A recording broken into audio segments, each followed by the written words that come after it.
Hi guys. Okay kayo si Carol guys. Kanina pa niya siya Guys, sige. like actually, sure, like, sincere dyan na akong ng letters, guys. Like, i-write ko ng letters ko na ako'y ganan. And like, dili dyan ko gapeke sa ako letters, guys. And for share pay ng letter, I just hope na I could encourage her somehow, like, even though like 1% lang good. Because kabalo man ko nga, like, words not, I mean, I don't know if words like do as much as we think.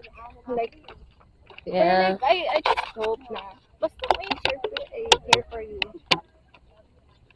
Grabe kahayag bro. Lumipad ang aming Parang lumipad ang aming team. So, we're on our way to the rooms and we will read up ang letters.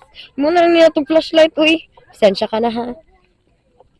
Si sobrang nget-nget. guys. Like, Napagid siya. Wala pa siya nahuman.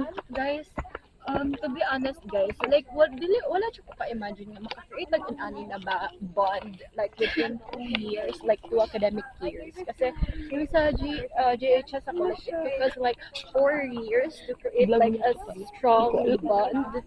I mean, it's not that I'm undermining, I know, like, Sige. demeaning it, basta, it's not that I'm demeaning it, pero like, makawaw lang dyan siya nga. We each one was able to parang create like a connection. Okay. Okay. Bye. Bye sa vlog ni Karen.